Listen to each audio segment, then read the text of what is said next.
All right, I'm going to throw three terms at you that I think are important in this discussion and clarification.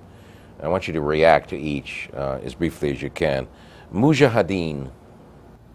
Mujahideen is from Jihad, those who struggle hard for self-defense.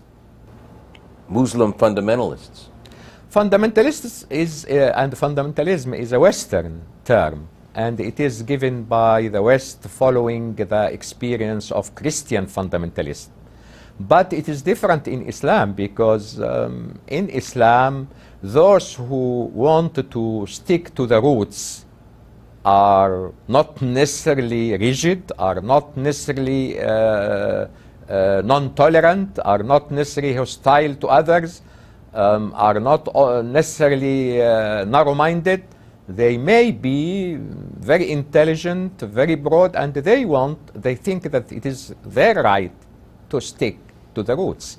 So fundamentalism with regard to Muslims, you may find that every Muslim, in a sense, is fundamentalist. He wants to return to maintain sticking to the roots. And the word Islamist.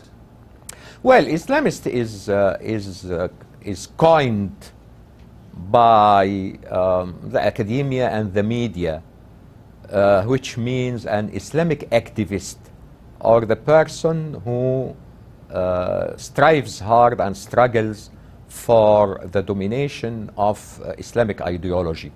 So instead of saying Islamic ideologist and then is he a scholar or is he an activist, so it is coined for the Islamic activist, the activist who believes in making the Islam the ideal for the society and for the state. All right, we've discussed this hour jihad and what it's all about and what its goals are. Really to seek peace and harmony and justice in the world. But of course, the idea in the West is that there is some sort of movement, worldwide movement, to spread Islam by force. Do you believe that this Islamic activism's goal is to impose an Islamic state by force worldwide on other people against their will? I don't think that this is dominant, and I don't think that this is possible. When I say this is not dominant, I wanted to say that it may exist, but among a certain faction of the people who are not realistic enough, and they do not represent the majority of the Islamic movement or the Islamic activism.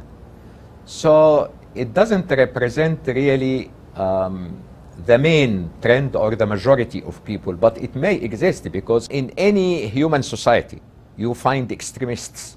This is a natural psychological trend among certain people, but it is not dominant, and in the same time it is not possible. It is not only among a certain limited area, limited circle. It cannot expand by nature, because we are turning, the whole world is turning towards globalism. How can you think that you can impose anything? We saw on the TV what happened in the Tiananmen Square in Beijing. So it is very difficult now to say that you can impose anything by force. What about the masses? What about the neighbors? What about the international public opinion? What about the United Nations? So it is not like Middle Ages. You can isolate a part of China or a part of Asia or a part of Africa and declare a state there. But we thought the same thing of communism for years and years and years. Yes, that was possible. But you're saying it's not possible. Yes, I think it's not, and it has been proved for communism itself that it split from within, in addition to splitting from outside. It split from within. It exploded from within. Eurocommunism started saying that this is impractical in our society. We wanted to reach not by the dictatorship of the proletariat, but through parliamentary system. And we are against class struggle and all these things. And then within the communist states, Eastern Europe began to revolt and to rebel against the authority of Moscow. So this is impossible to happen now. Well, given the the greatness of the Islamic religion, its view of life, its compassion. How is it that some Muslims would consider terrorism, the taking of life, acceptable activism? I believe that, especially with regard to the individuals, the civil individuals, the operations which are directed against civilian, like hijacking an aeroplane or something like this, or taking hostages, something, women and children. This is inhumane. This is against the principles of Islam and against the principles of any religion and against the principles of common sense. But sometimes in the bitterness of hostility, people allow everything. I read in the Chinese literature, for example, in justification of this, if the children of others would suffer, our children have suffered for a long time. If women would suffer, our women have suffered for a long time. I don't believe in this, and I think this is an infiltration of the Marxist strategy in the Islamic movement, because the Islamic movement now, they cannot just repeat the precedents of jihad in the time of the Prophet in Arabia, in a tribal society and so on. They want a guide in the modern politics and in the contemporary world. So sometimes they do not find this in the literature of their thinkers or their leaders, and they borrow and they adopt. So they found that this thing is, practically speaking, possible. To put explosives in a store or in a place and so on, and to make this sort of effect and influence and intimidation and terror by something possible, because they cannot confront or reach the armies with their equipment and sophisticated weapons and so on. So it found some attraction among the Muslims who are deprived from facing their enemy with its great power, because, of course, the modern state has oppressive power than any state in the past with its equipment. Now, every police have tanks, have certain artillery, at least with water, with anything, rubber bullets. All these things was new. So the oppressive measure, and this is known in political science, that the oppressive measures threatens democracy. The oppressive measures of the modern state threaten democracy. Democracy can mobilize the people, can go in the street in a demonstration, and then the government may resign. In the past, this is impossible now. Anything can be suppressed. So Muslims found that these slight things that are within their hands, and they can plant explosives here or explosives there, or use remote control or anything in causing damage to people and making everybody talking about them. Okay, let us take this. All right, well, but it is against the principle. All right, well, let's talk about it. Bombs aboard Pan Am flights, bombs within the basements of large buildings in New York City. The United States has no history of colonialism or for that matter, conflict with the Muslim world. Why is the United States being targeted? Because of its present situation in supporting certain dictators, or in supporting being biased with Israel. And then you have, with regard to the Palestinians, a great number of refugees, a great number of children, orphans, widows, and so on.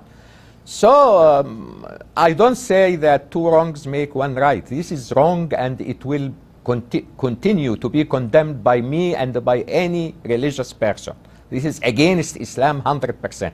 We want here to explain, not to justify, how this happened, but this does not mean that this is right. But how it's happened, it is human that the people, in their bitterness, in being suppressed for a long time, in feeling injustice, they turn to be unjust also towards others. Okay, there are ways to rectify differences and political differences, but I imagine many Americans wonder, that if these acts are in direct violation of the Quran, why don't other Muslim nations put pressure on these radical groups and say, and bring them to heel?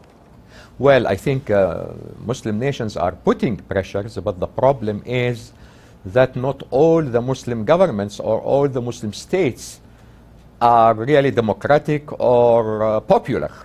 So when they do this, their peoples, their masses do not like what they do, whether it is against the West or against them, because they are oppressed themselves, and they don't think that oppressing any group means that the government is right.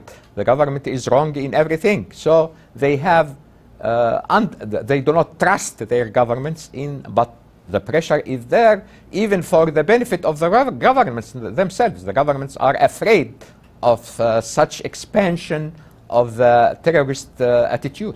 Well, I imagine there must be anger in the part of many Muslim men and women when they see how the Americans react to liberation efforts in Afghanistan, Kuwait, Bosnia, Kosovo. Would that reaction be any different if the United States applied the same political pressure and influence in, say, offering the Palestinian people? Yes, of course. I think the people looked very, as just there was a significant gesture or significant reaction.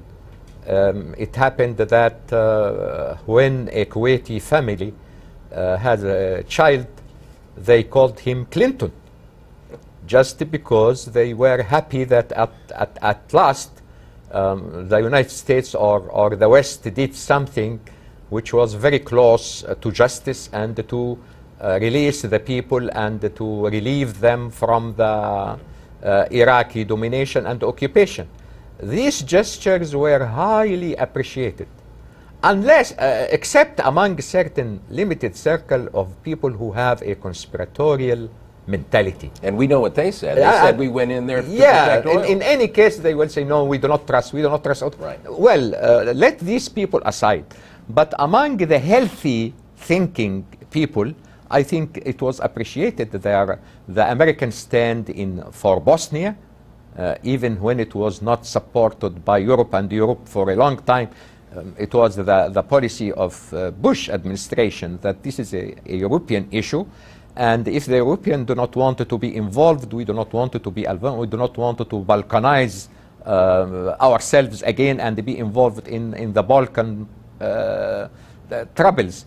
But when Clinton decided to go ahead and so on, it was appreciated by all Muslims. So any gesture like this in Kosovo, the same thing, any gesture like this is highly appreciated, and the Muslims are very ready to forget.